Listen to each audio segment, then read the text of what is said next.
Welcome to turning a moment into a movement.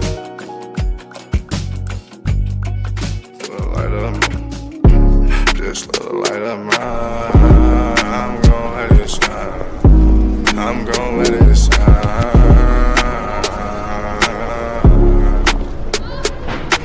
This little light of mine, this little light of mine, I'm gon' let it shine.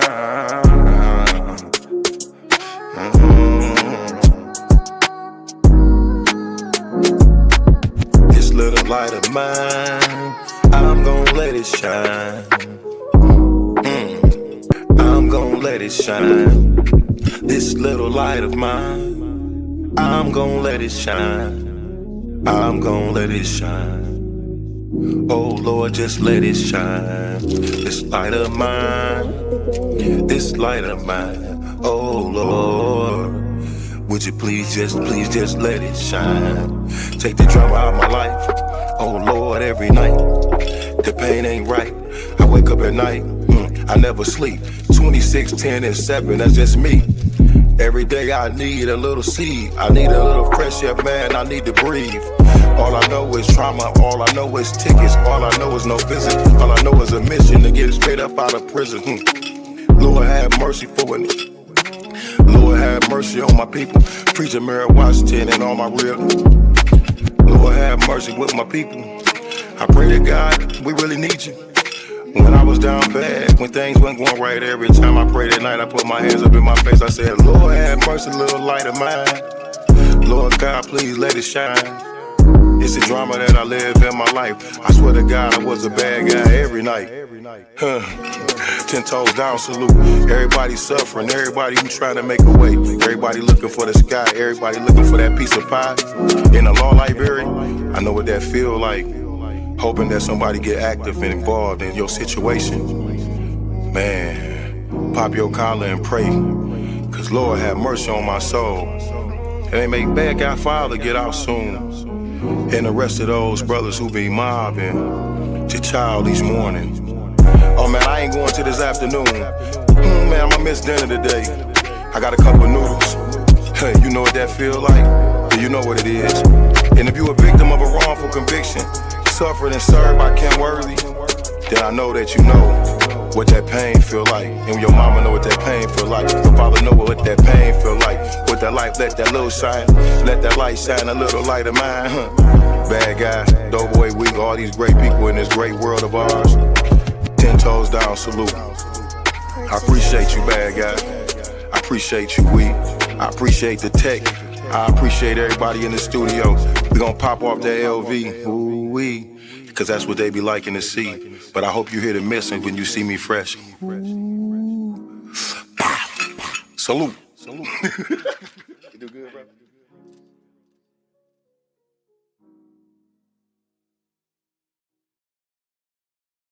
Greetings, everyone. Thank you for joining us tonight on Turning a Moment into a Movement. I am J Love, your host, and I also represent the Justice for Gerard movement.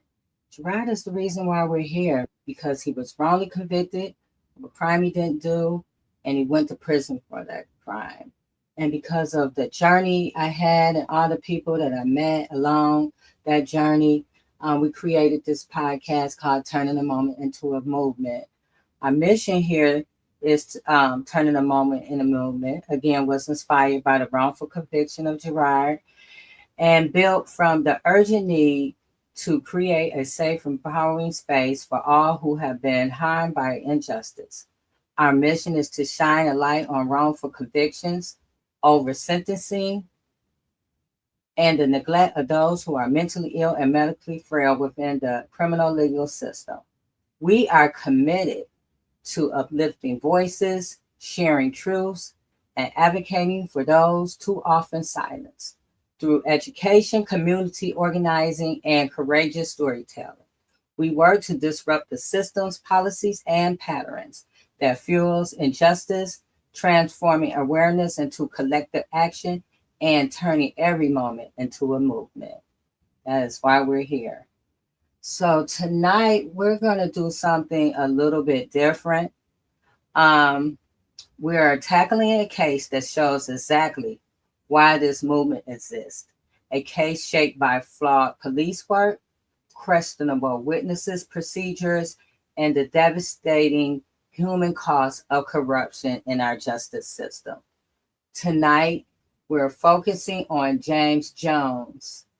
Let me move this banner right quick, you guys. Hold on a second. We're focusing on James Jones. The topic is the cost of corruption, hope, freedom, and the fight for James Jones. Um, I talked to James this morning, and we did a video, audio that I made into a video, and so we're gonna start with James. We're gonna listen to him in his own words, and then he's gonna shape the focus to tonight's conversation. James Jones, MA number 362351. I've been incarcerated going on my 25th year. They convicted me for aiding and abetting first-degree murder without any co-defendants. And at the same time, I was actually innocent. The first thing I want to say is things that I could use from the community for support is call Kim Worthy. This is the prosecutor. She got any time can put in a judgment, a sentence to, or recommend my sentence to be exonerated or dismissed with any judge. But I say call Kim Worthy and ask for action. She in a press conference just said she was going to do something about wrongful convictions, the backlog of wrongful convictions. My case has been in the CIU, Wayne County Conviction Integrity Unit, that means, for 5 years. They saying they're investigating for actual innocence. I have a affidavit sitting in court with my successive 6.500 motion with an affidavit from their star witness, the only witness who puts me on the scene of the crime. He was an 18-year-old child. This guy was threatened, harassed, coerced. And basically what I'm going to get to that later, but call Kim Worthy and tell her, hey, why is James Jones sitting in prison and his homicide detective, Dale Collins, is involved in at least 4 other men's exonerations, meaning he did wrongdoing in their cases for them to be exonerated. Also, like I'm doing a commutation as well. And if you know a good attorney, what you can do in the community, tell them, give them my name and MA number, and tell them, get with me. I got everything we need to win. All I'm missing is a great attorney. And, that's what I need. And I'm sitting here, I'm at Cotton Correctional Facility, James Jones, MA number 362351. And how I would describe my life in 2001 before catching this case, before this case came about, was it was a great year. I had everything I wanted in life. I was living life. Truthfully, my life was like a rap video. I was wearing minks in the rain, gold rims on everything. And at the time of this, I was changing my life, getting out the game, and from to go to college, things of that nature. And then it was an unfortunate event that happened, and it wasn't even that case. Like I said, I wasn't even present for this case. But the unfortunate thing that happened was me just going in the store, walking out the store they seen the Cartier glasses and jewelry, the Rolex watch, and these guys, I got robbed. And just because I got robbed, I had to turn in an insurance claim in order to get the money for my jewelry, for my phone. And so I went to the police station, made a report about the robbery, as a citizen is supposed to do. I did the right thing. They called me in the next day talking about come look at some pictures and all this and that. I go down there, they arrest me without a warrant for first-degree murder. So yeah, up until then, my life was great.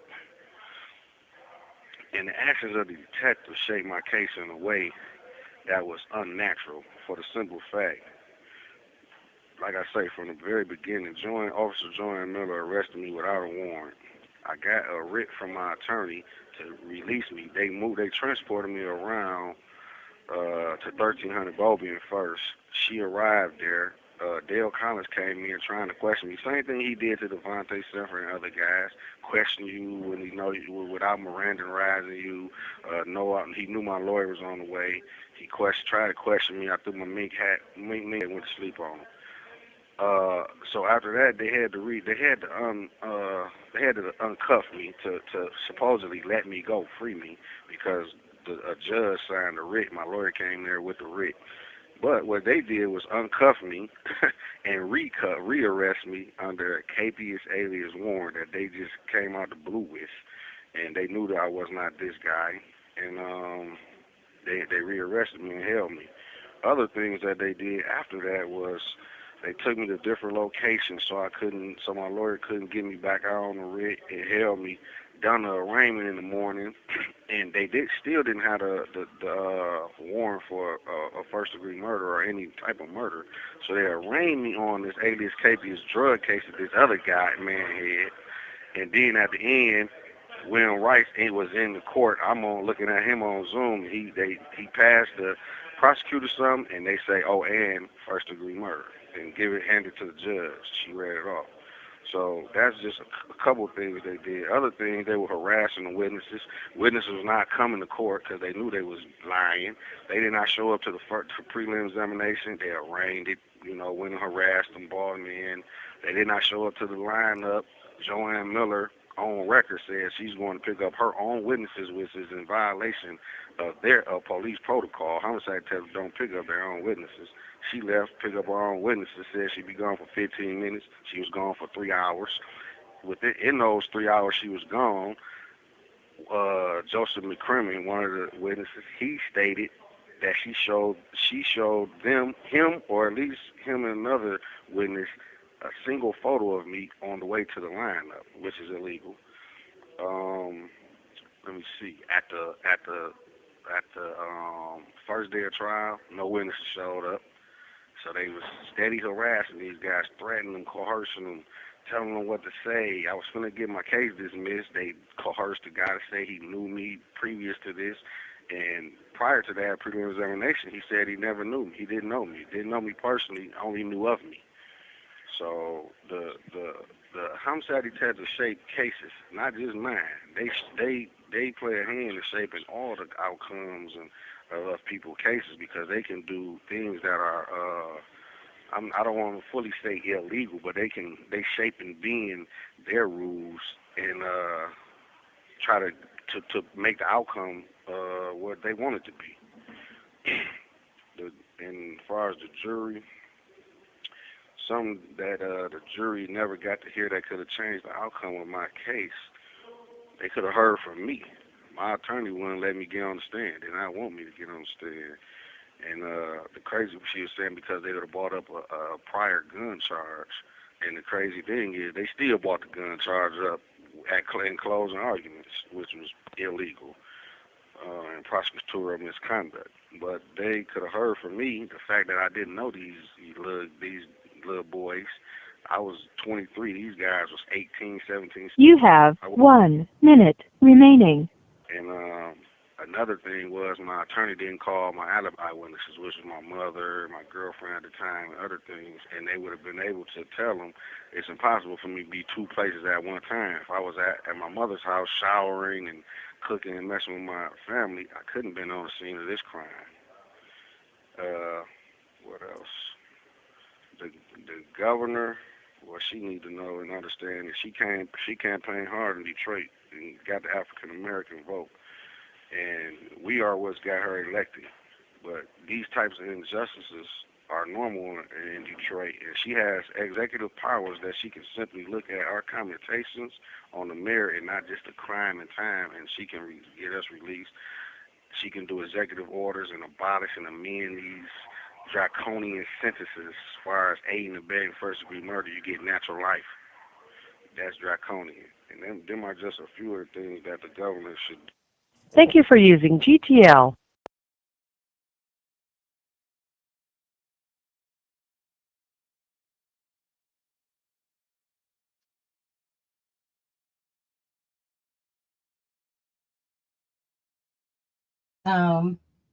that was him later on in the session tonight. I want to bring on James' mother, Diane. Hi, Diane.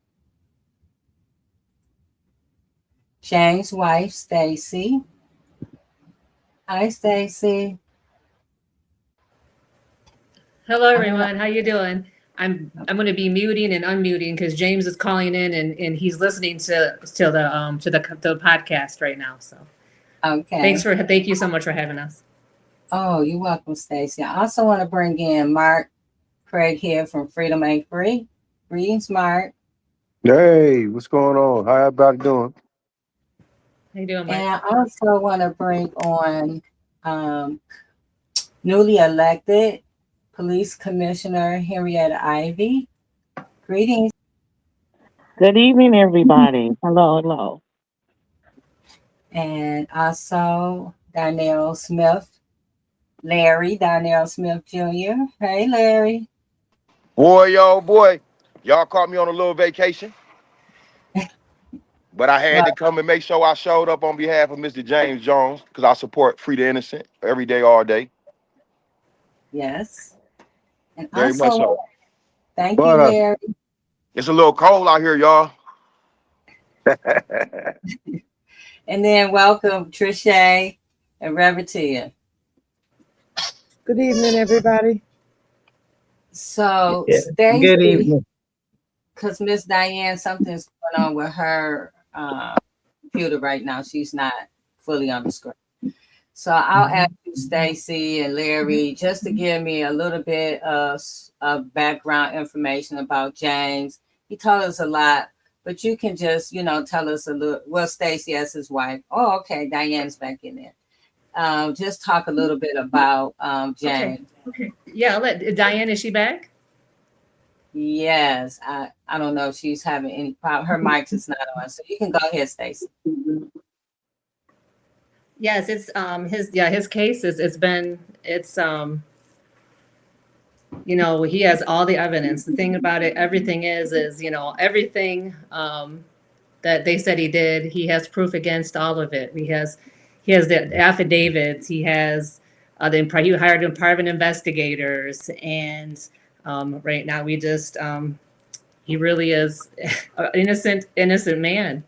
And we just really need help. We need attorneys. We need help to be able to get this back in the court. It's been holding. It's been 5 years that they've been not giving him an attorney, and he's owed an attorney for this. I know he told me this morning that his case has been in the Wayne County Integrity Unit for about 5 years now, waiting. Exactly. Yes. As well.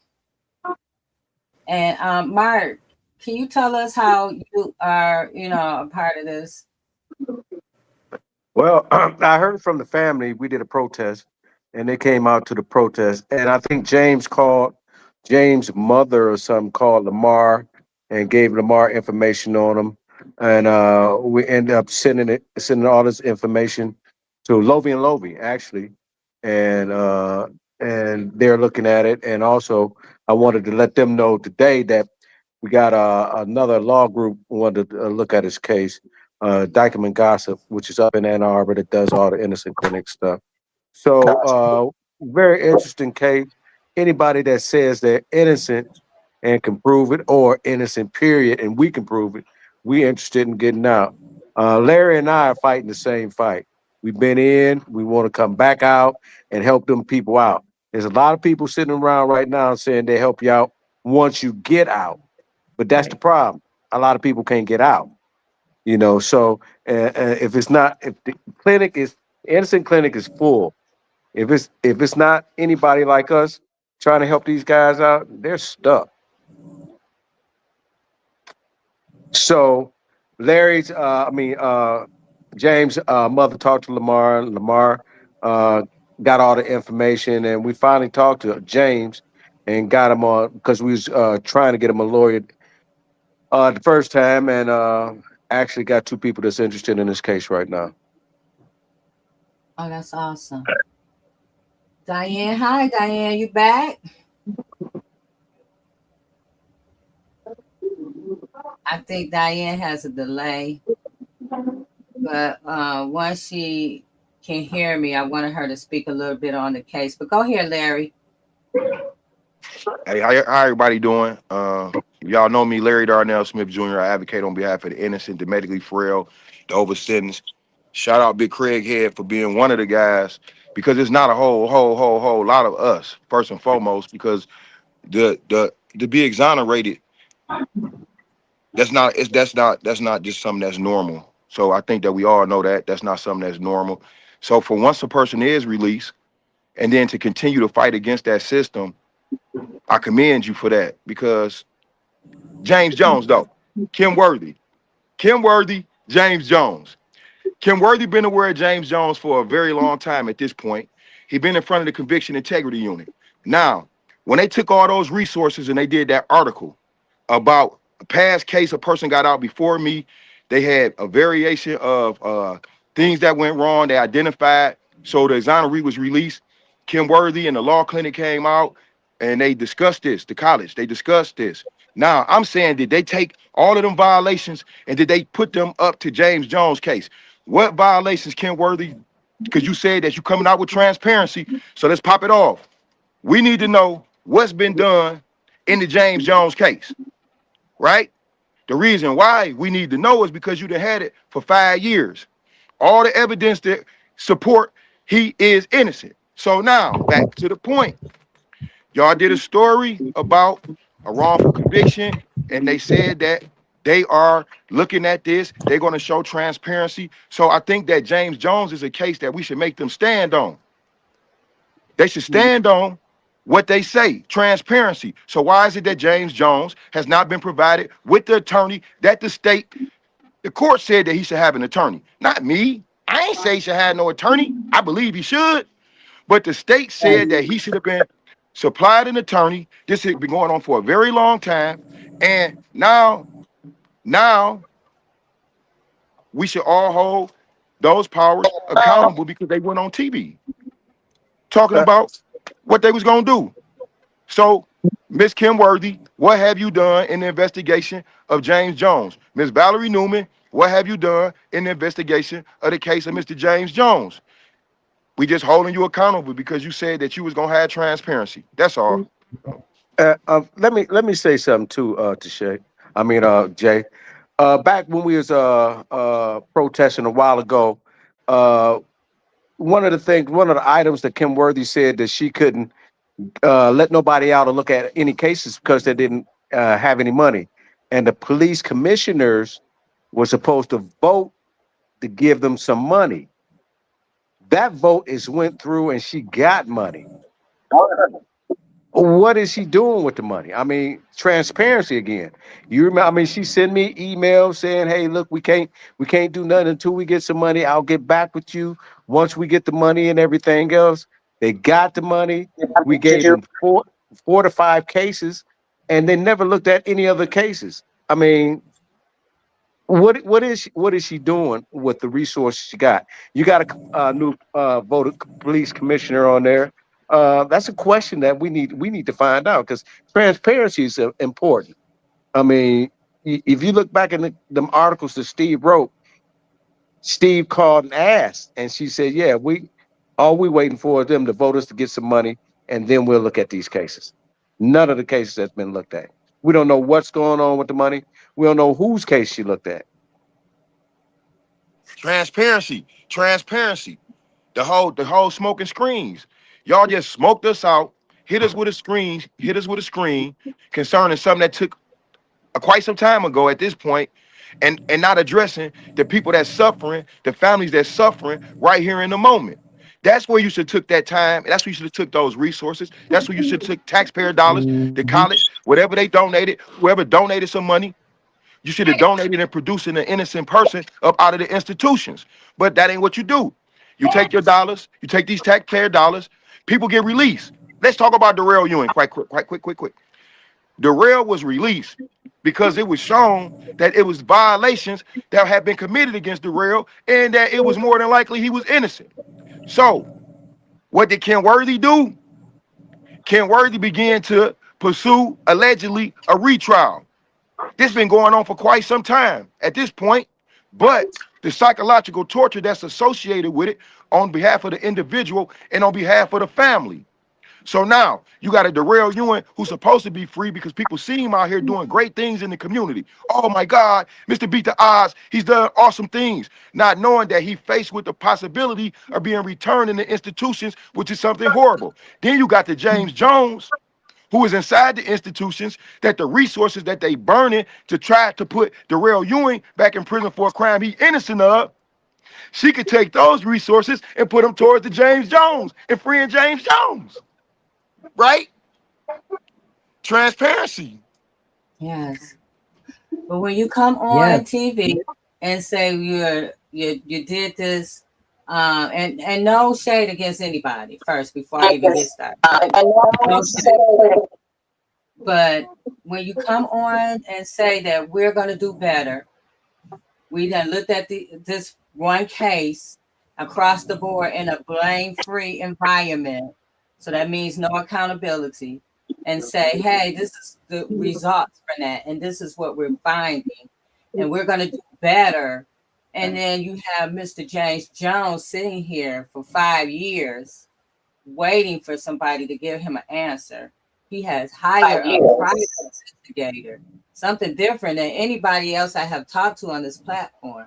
He hired a private investigator to get all the information he needed to overturn his case. And he's still, still being held, with no answers. Go ahead, Diane. Do you hear me? I think Diane is having some technical difficulties. Yes, I can hear you. Okay. Yes, Diane. So, can you hear me?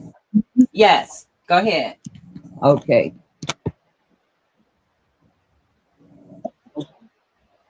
We have been fighting this tooth and nail, not hawking, but pawning things, everything to pay for food, phone, lawyers, private investigators, legal assistance, you name it.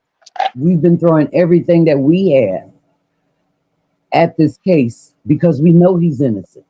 We had our eyes on him when this crime was committed.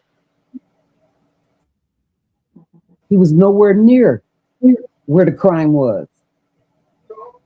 And they know it. At his sentencing, the lawyer told him that he's prosecuting him not because he committed a crime, but because they think he knew who committed the crime. So he gave my son life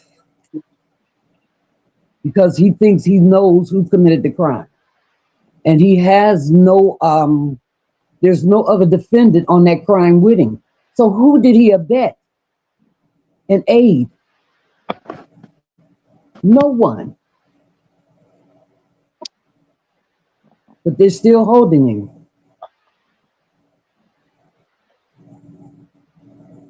At his lineup, we have assigned a report from the lawyer, the lawyer that's supposed to stay there and be I can't think of the word. I have a closed head injury, so some words won't come that I want. I know the words, but they won't come. But there was a lawyer there watching the lineup, and he wrote that he heard the witness ask Joanne Miller, am I supposed to pick out the guy you showed me the picture of in the car? What does that sound like to you? And that's evidence. And they said they couldn't accept that.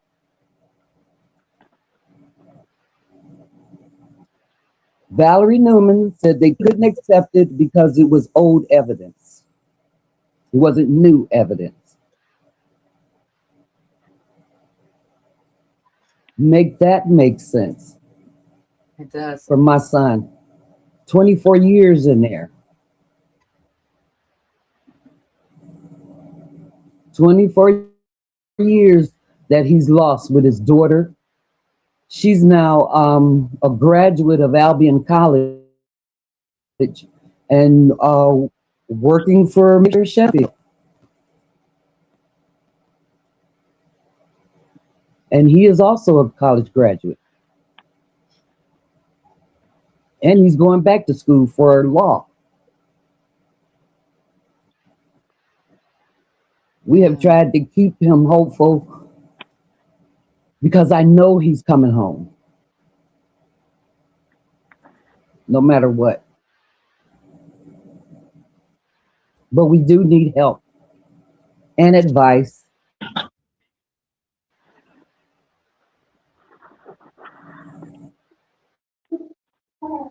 Touche. We do need that. And I thank you all. And Butter, Mike Craighead, you do your jobs.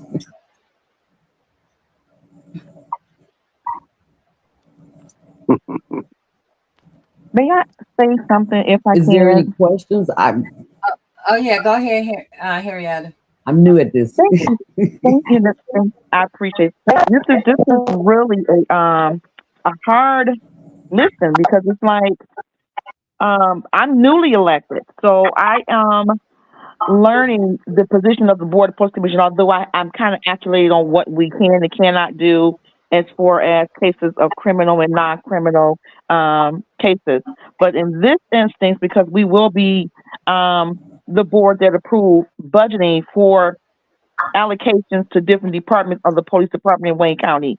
At the same time, I'm a little like I'm like the other gentleman. What happened to the money that was previously approved from the previous board?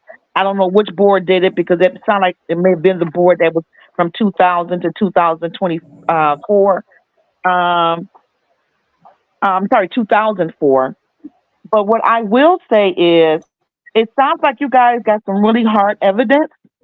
Has anybody have he had a retrial with this new information, or they're just not giving him a retrial at all?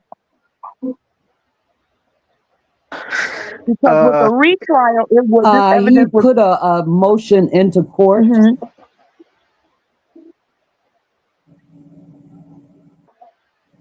He put a motion in. He has a motion in court. The CIU unit had it held in abeyance, and he's been trying to get a court-appointed attorney for some years now. Okay. And you know what? Let me say And this they too. don't have him.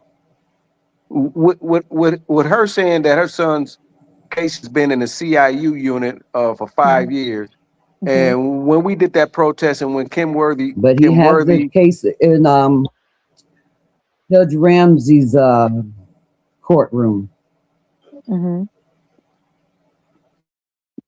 Okay, again, when Kim Worthy gave us her word that she will look at these cases And when the right new now money he's came waiting to that on legal office. help to present that I think it's 6,500 motion. He's waiting on them to present that and to amend it with some more new evidence that Because it sounds like if we get a retrial, he will actually be free. Because so many things have changed since the time he was incarcerated. I feel like that the people are different.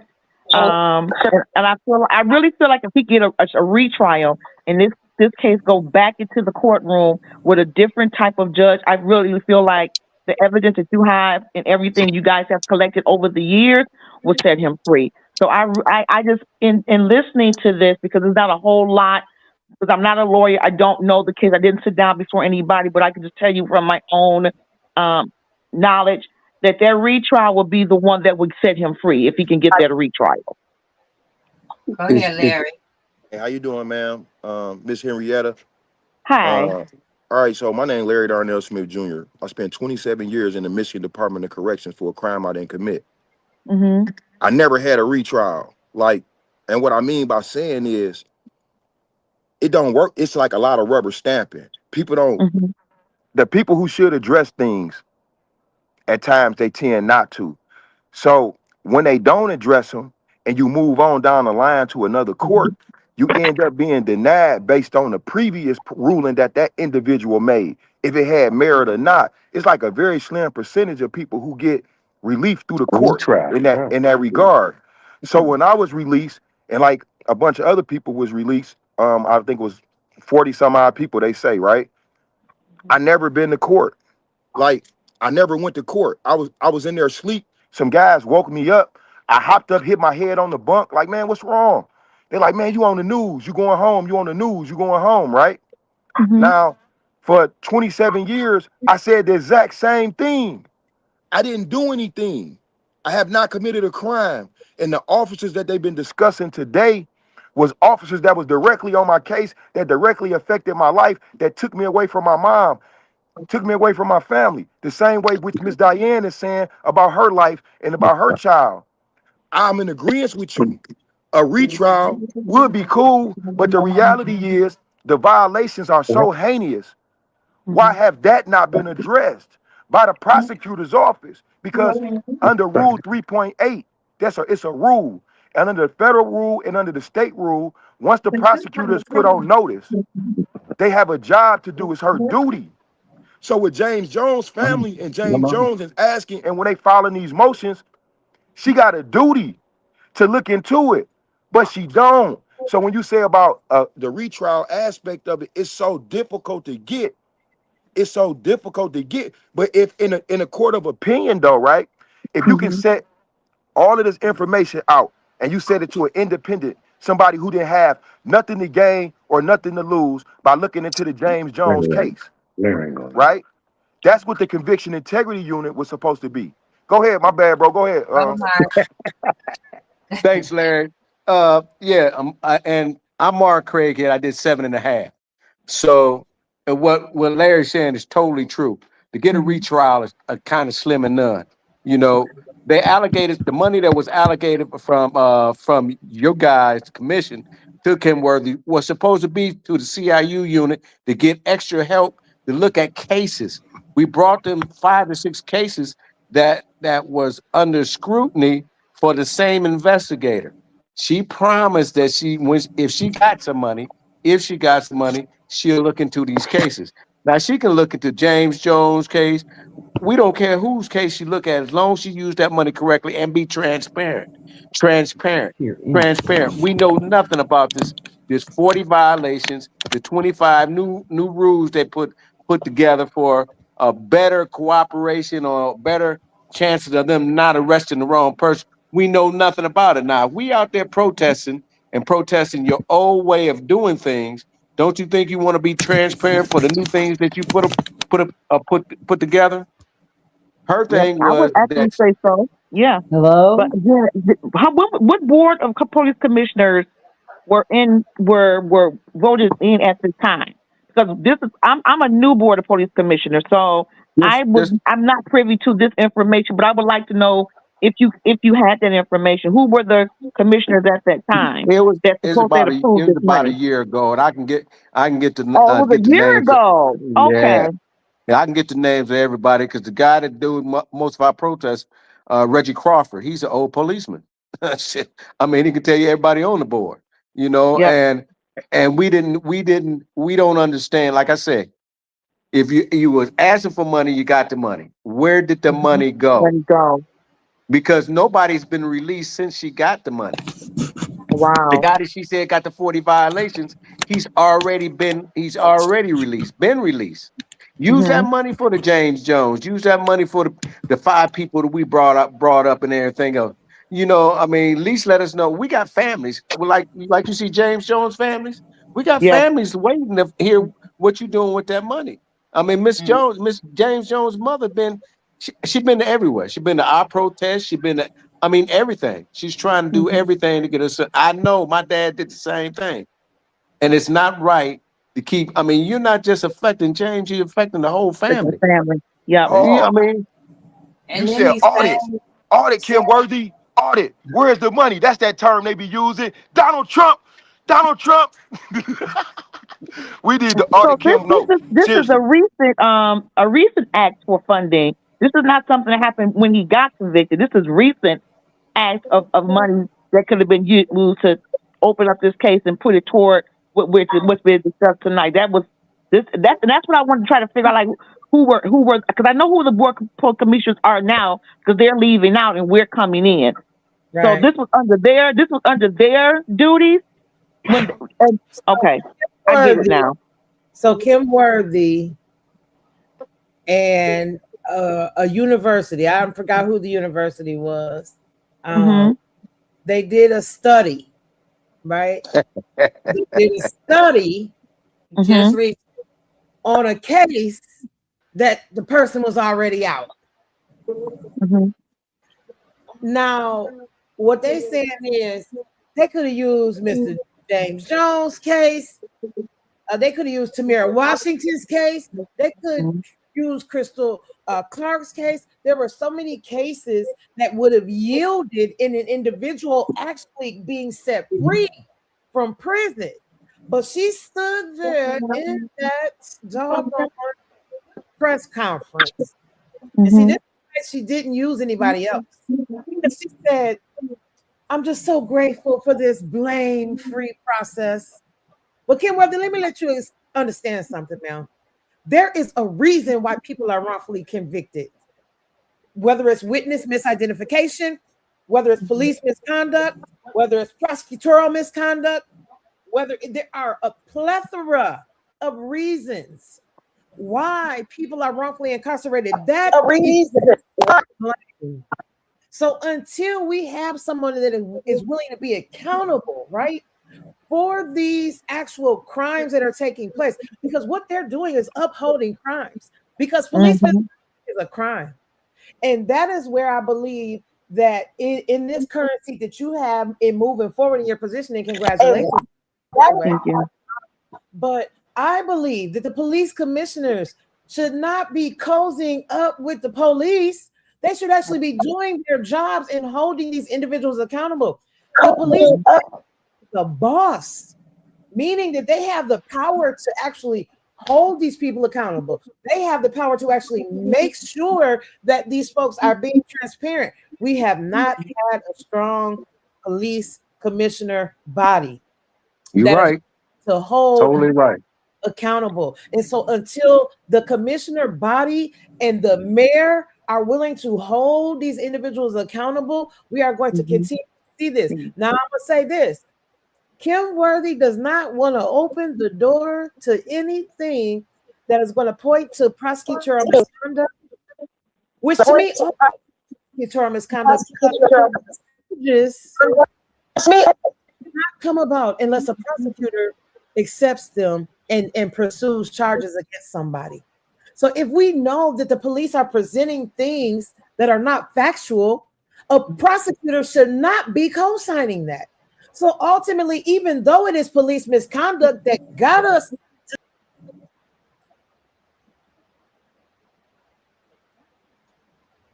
Okay, Trisha dropped out. But basically, Yeah, I want to add. Jay, I wanted to just say that they are aware. I'm piggybacking on Trisha because it's not like these people don't know what they're doing or what has happened. Okay, they know, and it's noted when you look up the case. They know that the Sixth Amendment right to effective counsel was violated. It's written. And also that it was fundamentally unfair because the defense counsel failed to investigate key evidence. Now, why, they, like Trisha was saying, they don't want to be held accountable, but it is everything about this case shows that they were wrong. Kim doesn't want you to say, she doesn't want you to put blame on them, but it was just wrong from the beginning. Go ahead, Larry. When I sued the prosecutor office, I had people who had been wrongfully convicted mad at me. I had the agency itself mad at me, right? Which then you had citizens mad at me because they is just listening to whatever, right? Why? Why? Why? Man, you can't be suing Auntie Kim. Is you serious? Is you serious? Like, police commissioner, if y'all really Why would understood, they be mad? if y'all really, if y'all really understood the severity of what's taking place in the office, you would look at it like, man, this can't even be right. Even though people been released out of prison, you did again, commissioner. If you look at some of the things that took place after people was released, you got one or more people that was released, but only because they won't sue. If you agree not to sue and take this plea, we're gonna release you from here. But if you Okay. gonna sue, we're not gonna release you from here. Oh wow. Now come Wow. on now. Come on. When COVID came through, Mhm. they was using the COVID to force us to take deals when they knew.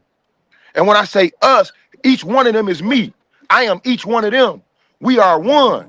The system want to separate us. They don't want us as a collective because as a collective, we super dangerous because we show a pattern of what took place and nobody ain't addressed it.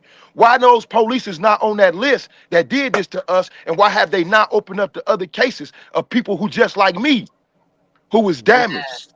who was removed from the Mhm. street, taken hostage? You got to take this into consideration when you looking through your eyes, because unfortunately, I probably shouldn't say this, man, but them people will kill you if you jump on 10. If you get to pursuing and following that money to find out where it was used at, how was it used to investigate? Where did y'all pass it to? What was done to investigate? A simple case like James Jones. You won't see the money go to none of them places. Money go to places where they can't win because they really don't want to win. I'm an anomaly. I got out of prison after serving 27 years. I never went to court. They didn't want to pay me. They didn't want to compensate me. I was entitled to up to $50,000 a year. They left me out here for over a year. My mom was sick. She fell, broke her hip. She got cancer. And then they say, oh, we'll give you a fraction if you would take it. In that process, I'm suing. I'm not stopping suing. I'm continuing on. So I end up getting paid quicker than any person out of Michigan because they wanted to shut me up and get me out the way. They tried to buy me off. They tried to bribe us.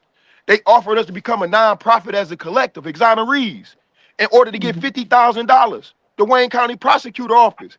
See, it's so much that just take place, that then took place, that no, you're not aware. No, they don't want you privy to that information. No, they don't want y'all knocking at no doors. They don't want y'all to follow that money. If you follow that Yeah, money, that's them. you follow that money and see where they put it at. If you Google Mr. Beat the Odds, his name is Darrell Ewing. He represented himself in the courtroom. You can pull it up on YouTube and watch it all. The judge chopped him up, called him a liar, whatever the case. When he finished with the judge released him. Kim Mhm. Worthy has been vehemently going out to try to reconvict this man. How many taxpayer dollars is that? See, you got a Mhm. process that you can look at. It's there. These people that's on here, they can show it to you. But once you get that information, right? Seriously, Mhm. what you gonna be able to do with it? Because like I told you, this been going on before you came into play. See, it's been going on since before you came into play. They gonna keep on doing what it is they can do because they can get away with what it is that they doing. Mike Dugan, think about it. You got the mayor of the city of Detroit. When he was in the position of prosecutor, he ordered the destruction of files, thousands of them, Mm. thousands, He purged the files, thousands with a S. Yes. Wow. and, So and not only all that, these Larry, people, but go ahead, bro. but not only that, but the attorney general was in that office with him. So that's corruption What? from the top. Yeah, And if you look, Dana hold Nessels on, was in the office with Mike Duggan when he destroyed them files. and You know, bro, Mm. so hold on. that's I ain't mean to why. cut you off, That's why. but it's some years. I'm just saying. Let me just say this. You got transcripts of people. Michael Cox, who was the attorney general before these attorney generals, was in the courtroom making deals with police, bold police, making deals with Bill Rice and them in the prosecutor office, in the judges, in the courtroom. This is record. Michael Cox. Then after his convictions, right? As a Michael Cox, prosecutor. Then let's go, bro, my bad. Then you move over to Mike Dugan, prosecutor, right? Come from these same demographic, same era, pushing the same thing. So how somebody gonna get a new trial? You How ain't gonna somebody get gonna get one. some relief? I'm sorry, bro. You I ain't. just had to say that. Yeah. And you No, know I what too appreciate though? that. Thank you. Let me just say this too. You know, they asked I put a complaint into everybody. You know, I put a complaint to Kim Worthy when the investigator that me and three other guys had cost the state of Michigan $25 million already, and she's getting sued again because I'm suing. So I put a complaint in there. Kim Worthy said the reason why they ain't investigating her because nobody gave a complaint. Well, I gave a complaint, just like the Purge Files. I asked them about the Purge Files. Why haven't nobody investigated the Purge Files? They were stupid enough to say because nobody put a complaint in. So I put a complaint in. Dana Nessels answered me and said, "No, we're not investigating that. No reason." She said, "Oh, she said the statute of limitation is going past." But if you know anything about the statute of limitation, purge files on a murder guy, you got to keep them files 50 years or until that prisoner dies. Okay, you destroy them. So you destroyed the possibilities of these guys getting out. Not only did you destroy the possibilities of these guys getting out, when you look at the totality of the problem, you got the attorney general in the office with the mayor in the same office as prosecutor. That's just like the police investigating the police. Mm-hmm. You ain't gonna come up with nothing positive. Yeah. So Dana Nessel investigating Mike Duggan. I mean, this is the second time she let him go because she let him go when they was investigating his wife new business and everything else. She let that go and said, I ain't investigating that either.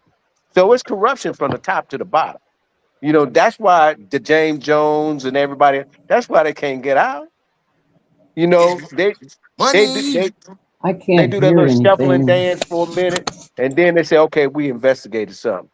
So y'all should be happy. We ain't happy. Me and Larry is just a small piece of the people that got out of prison innocent. It's a lot of more people in prison that's innocent. I mean, you know, it's numbers of them. Yeah. We numbers. We numbers and dollar signs. That's all it is. Mhm. You Numbers Yeah. and dollar signs. And when you they know, this is my last comment. Larry was talking about how to save the state some money. You know, I'm pretty sure when Larry went to court to try to get his money from the city of Detroit, state of Michigan, they fought him tooth and nail, probably 3 to 4 to 5 years. You know how much money that is in attorney fees? Do you? I they mean, attorney fees. bro, You know, they ain't knowing that fight you, me. Hey, check this out, knowing y'all. If y'all look at it. If y'all look at my case, man, they didn't. I had never done nothing wrong to nobody in my life. Like, period. Y'all just picked me up and then one day just put me back down. You feel what I'm saying? So in that fight, bro, look, I got out February 4th, 2021. I don't even know how long ago I got paid. It's been over a year or whatever. Been over that. I did it shorter than any period of time than any person. And that's because I sued the prosecutor office and I put the prosecutor in direct opposition with the police. So now they telling on each other. Mm. That's what created that because they was telling on each other, bro. So they like, man, let's Mhm. get dog on up out the way. Dog talk too much, man. He come on now.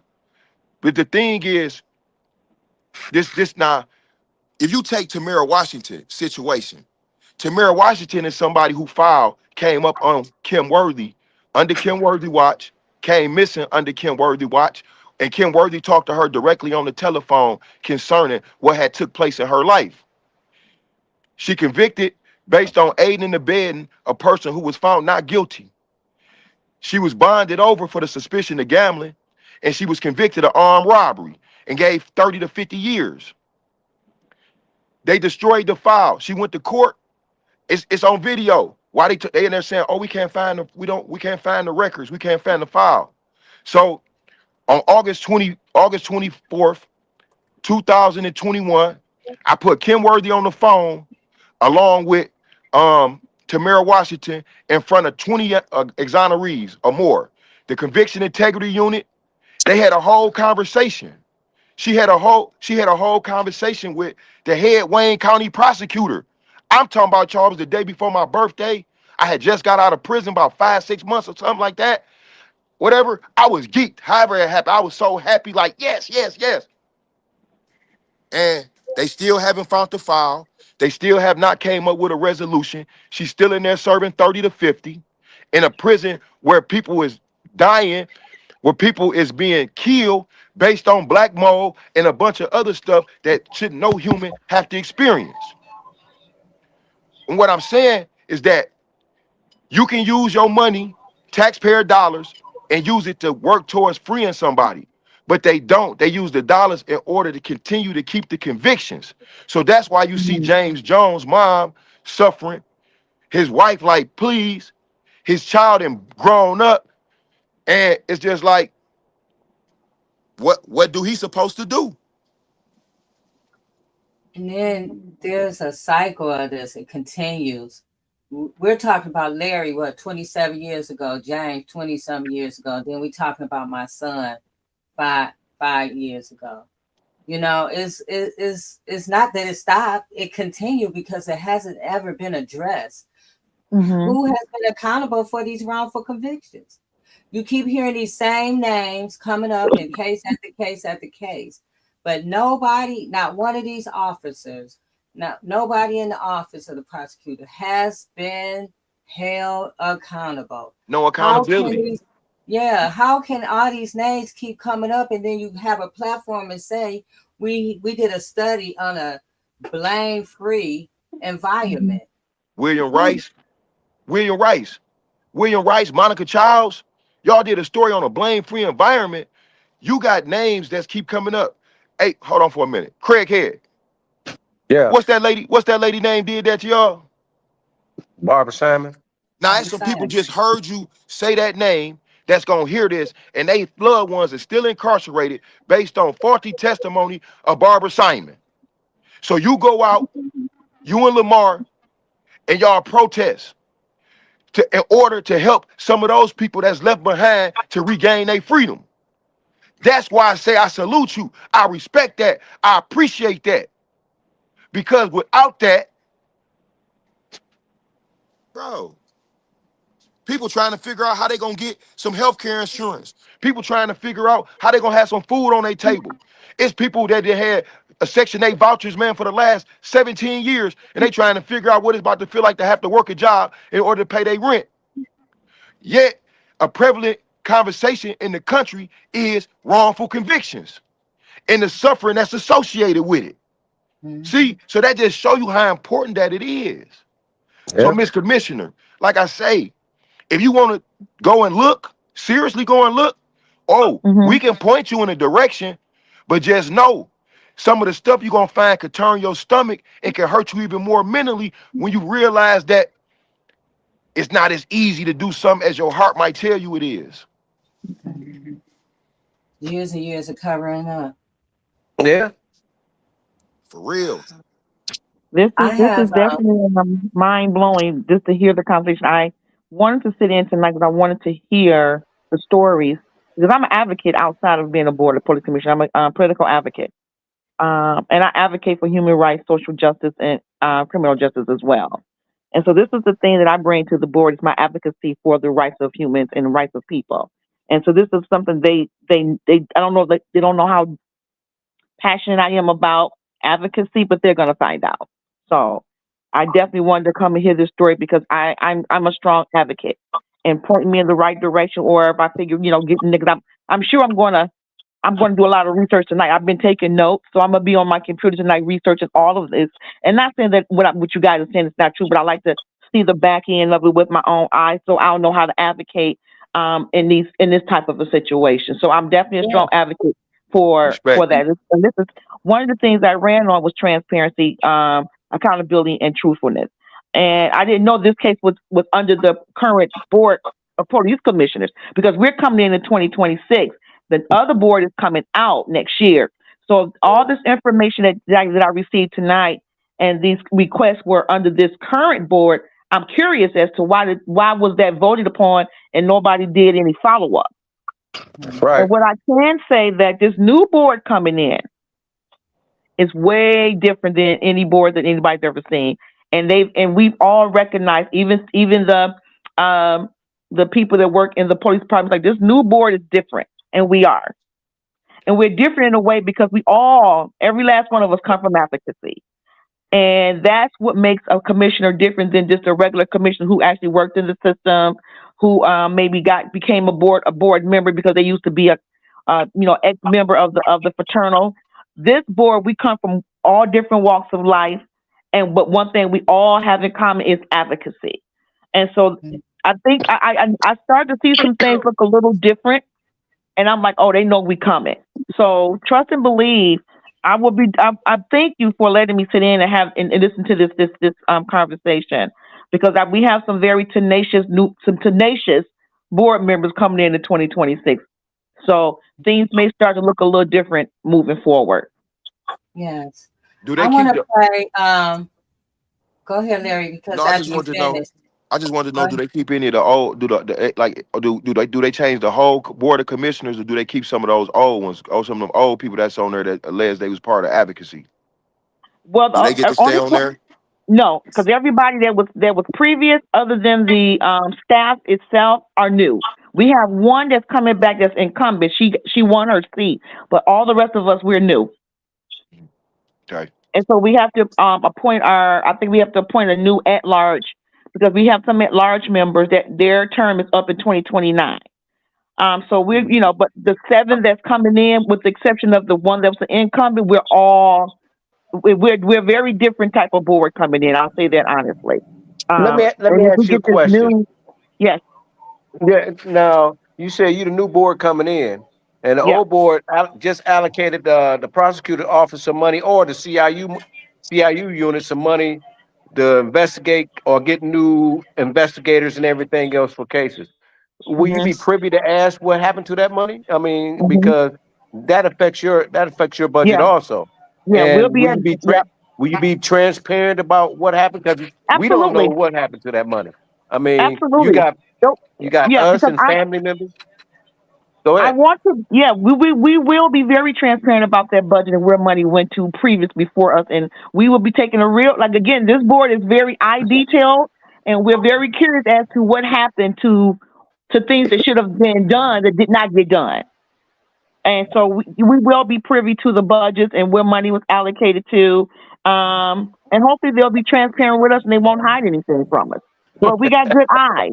We got good Okay. eyes. So, and we're very smart. So, and we know when BS is happening, when, this, I'll say this again, I'll say it with a smile. This new board is so different. And everybody that saw us come in, they're like, oh, wow, this is going to be a different board. Yeah. That's good. Yeah. I want to play part 2 of James' conversation. Okay. Okay, now, as well as, like I say, that's a draconian. You want a person to serve a death sentence for not killing anyone. That's what it is. And who did I aid in the bed or assist if I have no co-defendant? And a message that I want to give to other inmates who may be listening, or their family members. Tell your family members that's locked up, go to the law library. Read, write judges, and I would say write lawyers, but I have written at least 25 attorneys, and all they care about is money. But don't let that discourage you. Keep on writing. I'm still writing. Also, let me see. This Officer Dale Collins, and this is the thing what we had to do. Like I said, Kim Worthy is the head prosecutor in Wayne County. She just done an interview saying she was gonna look at her backlog of cases. She was gonna be transparent, and that she would look into cases where these officers are showing up more than one time. It's a crime that this Officer Dale Collins is showing up in Delonious Searcy's case. He's been exonerated. She's shown up in Devontae Sanford's case. He's been exonerated. She's shown up in Ramon Ward's case. He's been exonerated. He's being sued by Ramon Ward right now. He's being sued by Bernard Howard, who's been exonerated. He's in his case. Yet this guy's in my case. They know he's in my case, and nothing's happened. Now, to take it even deeper than that, this guy been around since the late 80s, and it's a memo in the DPD written by the Deputy Assistant Prosecutor Robert Agasinski, February 8th, 1995. He sent a memo to his boss, Richard Pazinski, regarding jailhouse informants and coerced statements. He cited DPD homicide detectives Dale Collins and William Rice as complicit in having an informant named Joe Twitty's sentence reduced as reward for his cooperation. This goes back. This is deep rooted in Detroit homicide section and division. And if this was another state or city like Chicago, when they have officers like this, they open up that officer's whole case file and look into the case. His partner, which is his partner in my case, Joanne Miller, she's responsible for Jimmy Ball being released, in which he had to go up to the federal court. If you can look up Ball versus Nagy 2022. She lied and withheld evidence that ended up getting him released and getting a reversal, in which the federal judge says Joanne Miller has credibility issues herself. So Chief Bettison, Kim Worthy, Val Newman, let's get back to doing the right thing for the public. You in public office. There's men in here dying in prison, getting sick in prison, having back surgeries, catching COVID and dying, and other things that should be free, that's actually innocent. You know, I have stated I was innocent through my whole trial. When they asked me what I wanted to say, I said, I'm innocent. You got the wrong man. This is what I said at the end of my trial. So it's not like it's a secret or anything or something new.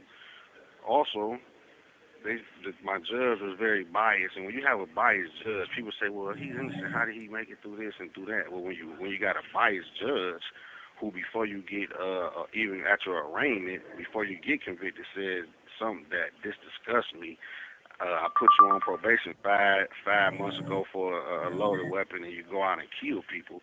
Can you really think he gonna grant any motions, any pretrial motions for me? No, it's impossible to think that. That's like asking the slave master to free you. Make it make sense. So you have them doing all these illegal tactics, and you bring it up to the court, and they know it's illegal tactics, and they still say it was a harmless error. Any error that they make is harmless, but any error I make can get me convicted and make me lose my life. So I've been here for almost 25 years, wrongfully convicted, and getting denied in court on harmless errors, where they say, oh yeah, the courts will say, like the Court of Appeal said in that, I brought up judicial bias on the judge. Because of that comment, they say, oh, while we do find this troubling, he didn't do it in front of any jurors, so it's a harmless error, but it's an error. You're admitting that it's an error. But any one wrong move for me, and I'm cooked. And I just would like to say, it's a lot more brothers and sisters in the MDOC that's wrongfully convicted, and this is like a real movement that we need to be behind, because at any given point in time or day, this could be you or your loved one in here wrongfully convicted, fighting for their life, and then you will see how this really is. No one is like people that they want you to, well, you got in there, now get yourself, now get out. Prove how it's easy to get in and it's hard to get Yes, out. the corruption is real. And we need more attorneys that, like, guys, use your resources in here. We need more attorneys that take these type of cases pro bono. Y'all want to take the case after it got in fought tooth and nail and scrunched up everything and emptied his pockets and families coffers to get out of prison, and then you take the case just to get a lawsuit. Like, that's not right. Help the guy when he getting there telling you he innocent, he fighting for his life. Help him then. You know, we need change amongst the people as well. Yeah. And the police, like the Detroit police, you would think this is Mississippi. That's why I call Michigan Mississippi, because you would think we in Mississippi when you hear my story or hear other guys' stories of how we being treated by these detectives. These are African American, mostly detectives at these times. I don't know how the police force look now. I'm sure it's more adverse, but back then, these was all black African Americans I'm talking about. Dale Connors, Joanne Miller, the chiefs, Bully Cummings, and all these chiefs of police. And they allowed this to go on, you know, for years. You think Kwame, y'all only seen Kwame Kilpatrick. Y'all think he was corrupt. So he the mayor. So who you think was under him? How was they? These are the police. They allowed him to do all that. So it's been going on. This is an internal problem. So new Commissioner Ivy, listen, you got a chance now to step up and show what your regime is about. You can look into these cases. You can reopen these cases. You're the police commissioner. Nothing is against you and your new regime. Show us that you're different. Show us that you're about change. Show us that you took office to make a change. This is what people be police for, right? So you don't have to sit back and just allow these things to keep happening. You can open up the case. You can say, hey, these people was wrong. The outcome of this case is very questionable, at least, you know. And how can you have confidence in the system that allow these type of cases to happen? And then you allowing a man to sit in jail who can be out there. I got plenty to give to the community. Like I say, I had money before prison. I was not like some of these honorees get out and they selfish and holding on, squeezing a penny, going to get fresh, and that's all they and spending money tricking with women. That's not me. I know what to do when I get out. You know, and I want to reach in and help others. Give back. I want to start something to help others give back so they don't have to be doing the things I had to do in order to fight and claw tooth and nail to get out of here. Luckily, I have a strong support system. I have my beautiful wife, Stacey Lee Jones, my mother, Diane Jones. People like Jay Love willing to step in the ring with me and help get my voice heard. Butterball, Big Brother, he helping. He doing what he can with his voice, you know, with his platform. We need more people, you know. Lamar Monson and Freedom Ain't Free, they trying to help. We need people that really can strap them on and help, and we need funds. Everybody needs funds. Fund J Love, fund Freedom Ain't Free, fund people who trying to help. Just throwing your money away at the strip clubs. All you ballers out there, you listening. Help do something righteous with your money, because you can't take that shit to the funeral home. You know, you can't bring it all to prison with you. It's only there's two roads you're going down. Before you get there, do something to help somebody. Karma will help you. So, with that said, I just want to thank everybody for listening to my story. You know, and I'm sure there's plenty others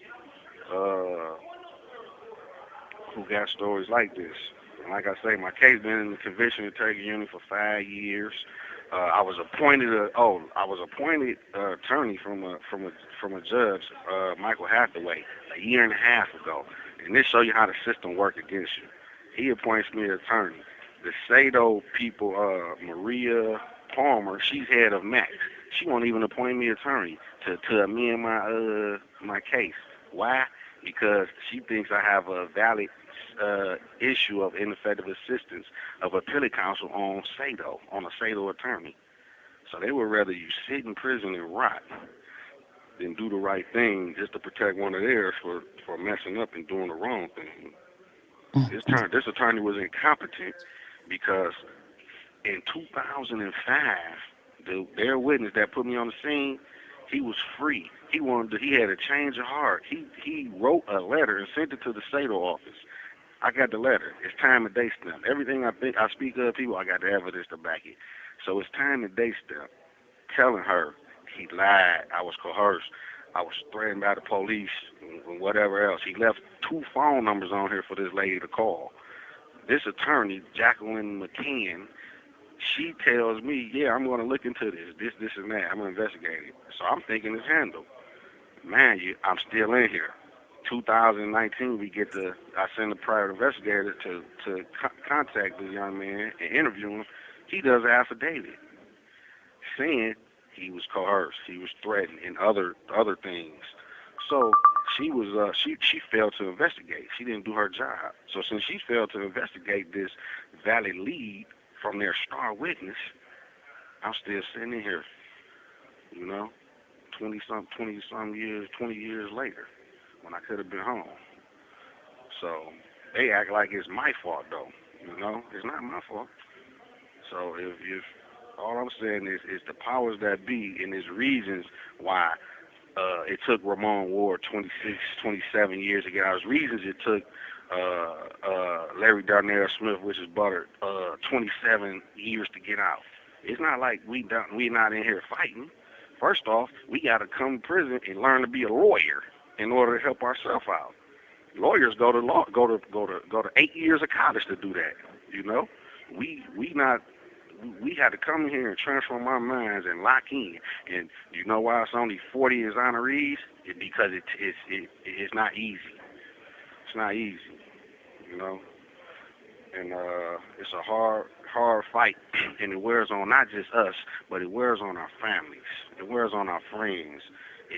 Being in here, it ruins relationships. People, you know, get distant, everything. So I've lost a lot, not just to death or murder or violence, but just people. You know, people change, people grow apart, everything. You don't know what's going on, but the little thing they try to give you funds for this or that, you can't give me enough money to make up for everything that I lost in life. I lost my whole youth. I came in at 23. I'm 47. You see what I'm saying? I'm not the same person. And people phase out of violence, out of doing illegal things and everything. They say the human brain is not fully developed, the cerebral cortex, the front of it, until you're 26. So this is what they use to get. You have 1 minute remaining. And guess what Michigan did? Instead of raising that age to 26 and letting everybody fall in juvenile life, or they slowly ticking it up. I think right now it's at 20. So it's things we can do to fight. Y'all, it's ways to help. You want to know, you can contact me. Like I say, 362-351 James Jones. You can send letters of support to go towards my commutation to me. I'll make sure the governor gets them. I'm filing the commutation. Go online. J-Love probably has the info. You can go online and file, sign the petition for my commutation. Just and spread love, folks. Life is short. Spread love, not hate. You know, and fight for something worthy. Find the cause, get behind it, stomp down on it, and follow through on it. You know, it don't have to be. Thank you for using GTL. Stacy. Right. Yes. Oh my God, he is amazing. Yeah. Yes. Yes.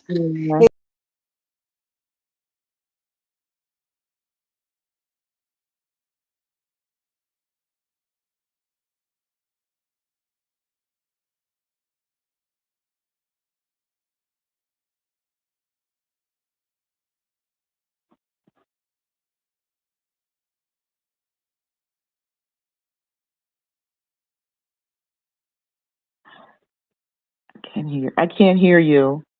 Okay, I'm sorry. Okay, I hear you now. There you go. Yes, I'm glad that you came on tonight to listen to us. It takes great courage and to just come in here and listen to all the things that's going on in the office that you're about to sit in. Some of this information you probably would never been privy to if you were waiting on some of these other people to give it to you, I'm sure. So I'm glad that you came on with us tonight just to hear just a little bit of what's going on. The stories are numerous. We hear stories all the time. This platform we created just so people could come on to have a space to tell their stories. I know it's very frustrating. I'm a mother who went through it, Diane, and so many other mothers that I have met on a journey, even with my son, that are very frustrated with this system. So to hear someone come on and say, what they're going to do better and nothing is even being done, is very disheartening to a lot of us that's in this fight for wrongful convictions and trying to help free others. Trisha, would you like to add something? I am always encouraged the more people that are enlightened and awakened to what's going on. I think part of the problem is that people get so inundated with life and everyday life. And this stuff is, if you don't know, you don't know. You don't know until you know. And so I'm so grateful for this platform so that we can continue to spread the awareness, to share these atrocities, in hopes that somebody, the right person, will listen and their heart will be pricked and that they'll do what's right. At the end of the day, these systems are so horrible. All you have is your story. All you have is your voice. All you can do is sound the alarm. And that's what we are committed to do and what we continue to do. Again, we honor you for coming on tonight, Miss Diane, Miss Stacy, Miss Henrietta, and we just got to keep battling. The battle doesn't stop, and we won't stop either. Go ahead, Rabbit. Yes, I piggyback on Trisha, and just I'm so blessed. We are blessed to have you this evening, and just wanted to let you know we will continue to lift up you and your family. And Henrietta, we support what you're doing. We love having you here on this platform. It shows that your advocacy in the community. Diane and Stacy, I just thank God for you. Your son is absolutely marvelous. He's a phenomenal man, and his living definitely is not in vain, and he is already preparing for his advocacy. And that inward spirit that keeps you going and motivated. And so we just pray that you continue to have that power from within, that nothing can get in the way. And just like with Trisha and Jay has witnessed, and with everyone else, that's right, Deanna, as we come together in unity, there's strength in unity. I'm telling you, things will turn around. We don't always know how, we don't always know when, we don't always know who. We just know you got to keep talking, you got to spread the word, you got to look. We never want to stop. We are never going to stop, because this whole system has got to come down in a way so that we can begin to actually have rehabilitation and reunification of families and allow our communities to heal. And this is very important for our whole community, because you hurt, we all are hurting right now, because these systems continue to go and really not just unalive people, but destroy households and cause pain. And they don't want to be accountable, but we are holding them accountable. And I just want to say thank you. Yeah, Jay, I want to add real quick, Miss Henrietta, I didn't know that you hadn't actually taken the seat yet. And so I think that is a blessing, and it's noble too. Because my thing is this: the best thing to know what somebody's going to do is what they've already done. Right. And so just the advocacy that you have already put in, we are just grateful for the transition and what you can bring to this seat. And we want to do whatever we can to support you as well while you are supporting us. So thank you. Yeah. You're welcome. I just tell everybody that if you live in District 1, show up to the meetings. Meetings are very important to get pertinent information on cases that families have put complaints in, or just get follow-up information on what's happening with their previous case. This case here, again, I'm going to make sure I bring it up in meetings. I know it's a criminal case, and I know we don't have a lot of input on criminal cases, but we can't advocate with the families. And so even if I can't do anything as far as legally, I will be advocating with you. That's what I live. I advocate. I love advocating. I tell everybody, just we look up here in Henrietta Ivy, most of my advocacy is in home care and fighting for caregivers in the state of Michigan, and that work has taken me far, taken me very far. So my I'm there. I'm glad I was able to sit in and be privy to the information, to hear the stories, because you have to hear the stories and then this type of position to know how to fight. So now I know how to fight, and the more people bring their stories, the more meetings you come to, the more we sit down and we at the table and have conversations. You never know how that could turn out in your favor. I can tell you this: I don't know what path God got me on, but I know He got me on the path. Because every time I don't see myself doing something, I'm always doing something I never saw myself doing, and I get and it works for the people that I do it for. So I'm happy to be able to advocate with you and sit in, and hopefully there's more I can do in my position. But I know I can advocate in this position, and I'm definitely going to do that very hard. Yes. Where is District 1? So this is telegraphed down to Grand River. So we have Brightmoor, O'Hara Park, Rosedale North, Grandma 1, St. Mary's Cry. I think it's 6 Points, Burglaster. It's like one big square from Telegraph down to Grand River and Greenfield. Oh, okay. Oh, okay. Yeah. So we got different little areas that incorporate that. So the zip codes within that's like 48219, 48238, 48222. I want to say 2282, but I know if you end up, I'll make sure I get Miss Diane all the list of the zip codes. So even if you don't live in the zip codes, you want to come out and just advocate and sit in the meetings, please do so. Mm-hmm. Because whatever zip code, whatever your district you're in, you all have new commissioners, and it would be great to come out to the community meetings, because when we have our Board of Police Commissioner meetings in the community, all 7 members are at it could be in anybody's community. So just showing up would be a great start to get your voices heard and get your stories out there and have these conversations to figure out what we can do as a board to edify it and get it where it needs to go.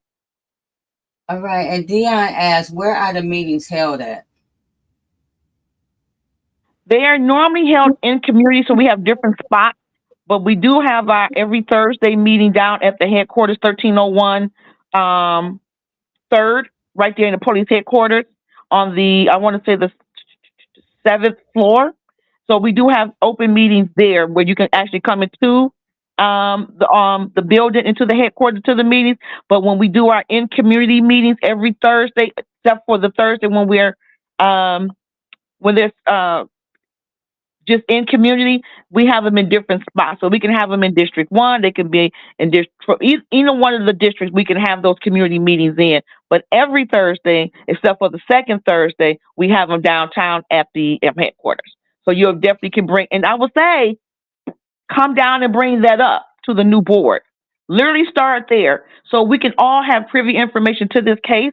Because that way, as the new board come in, we can say, oh, okay, we'll be able to know what we can do in advocacy. So I would say definitely come every Thursday. The next meeting will be next Thursday. If you guys want to come down, bring this case back up before the board. You know what? Because our swearing in doesn't happen until after January. So even if you came back, you're going to still be presented with the same board that you went up against before. I don't want to waste your time. I would really say wait to, if you can still come down and bring it up, so you let them know you're still on the case. But definitely after January 1st, every Thursday, you'll have a whole new board. We trust, I'm going to bring up to a couple of members after this call, be like, listen, guys, we need to listen to this case and see how we can advocate. So I'll be forwarding to the new board members, and because we supposed to get together this weekend and just kind of figure out what our plan is moving for 2026. I will make sure I bring this case up in our own personal meeting. All right, I have another question for Dion. He said he would love to host a meeting in Brightmoor at Godland Unity Church. Is that possible? Absolutely. Absolutely. Yes. Yes. Yep. Let's get together on that, because we can, because the old board is going out, a lot of this good information, they probably would not be really as interested as the new board. And I'm not saying that they won't, but I would definitely say right after the swearing in, which is January 1st, definitely get with me. Let's get together prior to then so we can start building this out for the new year. Yes. Got it, Dion? So thank you. I also wanted to see if Stacy wanted to pop back in and say something. I hadn't seen her in a while, but if she wanted to say something before we close out, James' wife. I know he's been listening. She had put herself on mute so he can listen to us tonight. And so he's a very strong advocate as well. And if you was looking at the video, you can see some of the things that. And if anyone, if you was looking at the video, you see some of the things that. All right, I had to mute Diane. That's coming from her mic. All right, so I had to mute Diane. That's coming from her mic. So yeah. So if anyone, if Diane, okay, Stacy hasn't came back. Dion said yes, thank you. He'll be reaching out to you soon. So while we're still here, right quick, you guys, I just wanted to bring up something that's personal on a lighter note. How are we going to transition from a lighter note to after all of that? But I was nominated.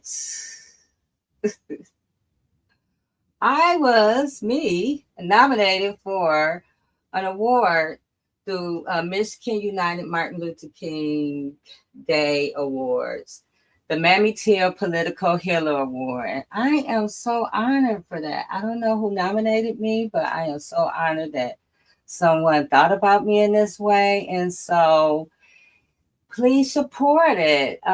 There's the link there. You can vote. I will put the link in the chat later on tonight. But yeah, you can go there and vote for me to for this award. I'm just really honored just to be nominated, and thought of in that way. But yeah, so you have to January the 7th to vote, and the link is there, and we will put it everywhere on the Turning the Moment to a Movement page, and also later on in the chats. So yeah, I'm so excited about that. So. And also for all of those new listeners and those who want to come back, when we come back after the new year, I talked to Trisha, and the support groups are going to start back up again. The task force is going to start back up again, the wrongful conviction task force. So just reach out to us. We'll have flyers and links available for that. And yeah, I think that's it for tonight. I think we had a couple of more comments. Oh, thanks, Dion. And so if we don't have anything else, Rabatia, you want to close us out?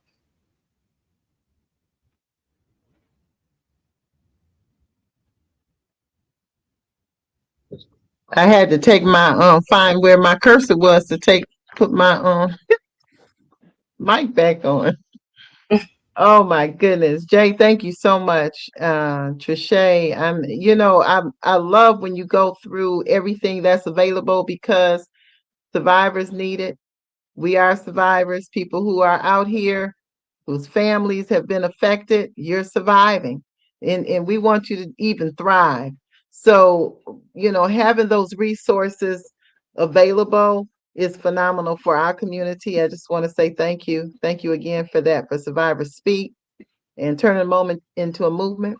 And so I just want to just say that we are here tonight, and believe it or not, in this moment, we did everything that we were supposed to do. And that you can be proud of. And we don't know how or when, but I believe we made some headway. And I know that as long as we put forth our energies and continue to focus and to see the light, like Diane said, he's coming home. Mm-hmm. And that's what we will join you in that consciousness, in that prayer, in that knowledge, in that knowing that he's coming home. And we are already seeing him active in the community. And this is what we do for all of the people, even for Crystal, who we bring up every day, every night. I just want to say thank you as we all come together. And Lord, we believe you. We believe God. We believe God is making a way. And we know that our collective action is not in vain. And we give praise for that tonight. Thank you, Jay. Thank you, Rarity.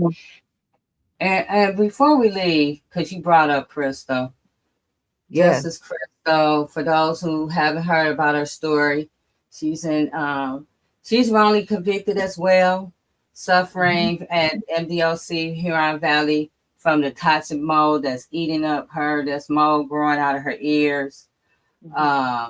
This is Crystal before. This is Crystal now because of that mold that's inside of there. So we still are asking you to support Crystal. The call to action is still there. You have a power to save life. Contact the governor.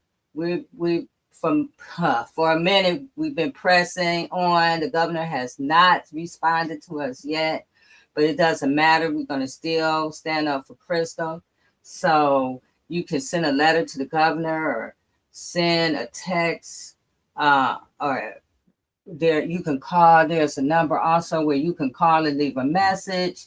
And we just want to keep Crystal in our prayers. She's been going through a lot lately. Her vision is being affected now by this mold inside that facility. So just keep Crystal, and as well as all the other ladies. We have so many women who have been reaching out that's sick from that mold at Huron Valley. And so even though they want to deny and everything, they know it's in there. There's been tests that proven that it's in there. And so we still standing strong for Crystal, free Crystal Clark. So with that being said, we'll see you guys next week on Turning a Moment into a Movement. Good night. Good night, everybody. Just a light of mine. I'm gonna let it shine. I'm gonna let it shine.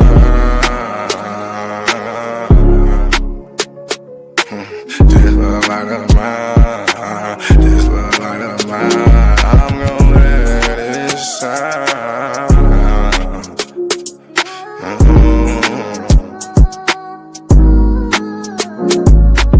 This little light of mine, I'm gonna let it shine.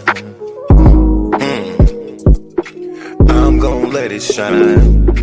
This little light of mine, I'm gonna let it shine. I'm gonna let it shine. Oh Lord, just let it shine. This light of mine, this light of mine. Oh Lord, would you please just let it shine. Take the drama out of my life. Oh Lord, every night the pain ain't right. I wake up at night, I never sleep. 26, 10, and 7, that's just me. Every day I need a little seed. I need a little fresh air, man, I need to breathe. All I know is trauma, all I know is tickets. All I know is no visit, all I know is a mission to get straight up out of prison. Lord have mercy for it. Lord have mercy on my people. Preacher Mary Washington and all my real. Lord have mercy with my people. I pray to God, we really need you.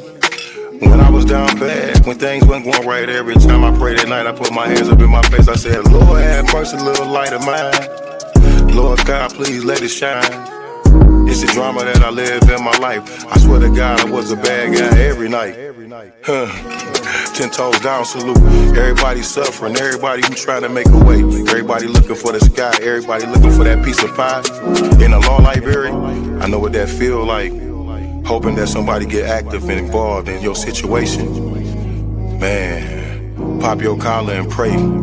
Cause Lord have mercy on my soul. And they make bad guy father get out soon. And the rest of those brothers who be mobbing to child each morning. Oh man, I ain't going to this afternoon. Man, I'ma miss dinner today. I got a cup of noodles. Hey, you know what that feel like? Yeah, you know what it is. And if you a victim of a wrongful conviction, suffered and served by Ken Worthy, then I know that you know what that pain feel like. And your mama know what that pain feel like. Your father know what that pain feel like. With that light, let that little shine. Let that light shine a little light of mine, huh? Bad guy, Doughboy Week, all these great people in this great world of ours. 10 toes down, salute. I appreciate you, bad guy. I appreciate you, Week. I appreciate the tech. I appreciate everybody in the studio. We gonna pop off that LV, ooh-wee. Cause that's what they be liking to see. But I hope you hear the missing when you see me fresh. Salute.